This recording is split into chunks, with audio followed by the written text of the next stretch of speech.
the Deltarune fandom or fan base has a problem.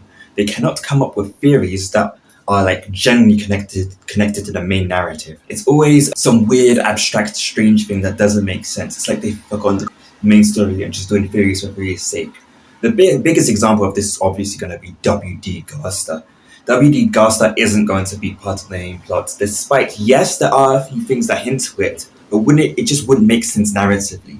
If he does appear, it would be weird because any casual viewer player, yes, the casual players of Deltarune until do exist. It's not always hyperfixated autistic people. All types of people play it, and they wouldn't understand why that WD Gaster even matters. He just appears. Be like, hey, look, it's him, the guy who can only appear for like one moment. In fact, it's not even a canon moment in the game to actually see him.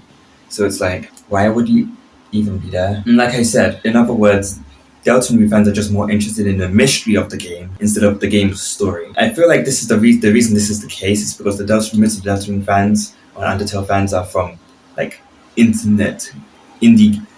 super popular internet indie game fan bases like Bending Machine, Five Nights at Freddy's, and all that, where they're just so not used to seeing the main story that they just have to find this hidden puzzle all the time.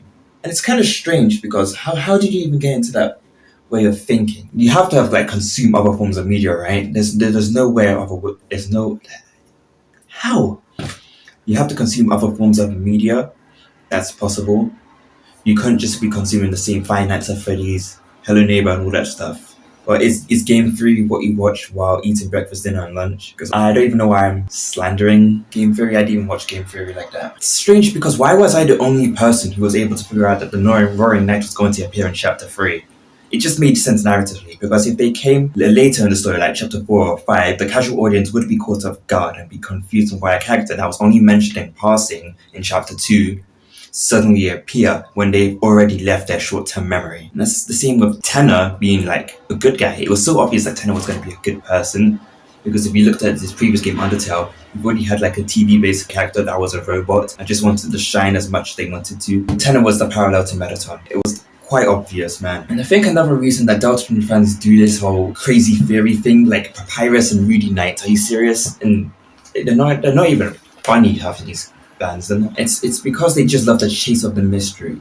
They're like I think for a lot of people who it's because of how people who solve mysteries are normally seen as super intelligent people, and I'm assuming that the theorists and fan bases want to have that same feeling of being intelligent without having to put the effort and struggle through, or being a useful member of society. And with all that said, what do I think that the theorists are missing out on? What's the one thing they aren't seeing right now? I think the biggest hint of where the story is going is that it's going to be very similar to Omori, but I knew this way back in like Chapter 2. I know, so Toby Fox had hinted at this before with his tweets, and with Omori he being announced around the same time, and with Omori and Deltarune having similar characters and a similar story. There's a ton of videos about that, you could go check that out. And yeah, just play Omori and you'll probably figure out how Deltarune begins and ends. Well, not begins and ends, but how Deltarune's going to end. It's quite obvious. But do I have my own theories? Kind of. Yeah. I feel like Chapter 5 is going to be a lot like Chapter 2. Yeah, where this time instead of Noel, it's going to be of Asgore. It's just going to be focusing on Asgore and building him up. I know that's going to be kind of weird, but that's what I personally believe. But yet again, I feel like the final part of the weird route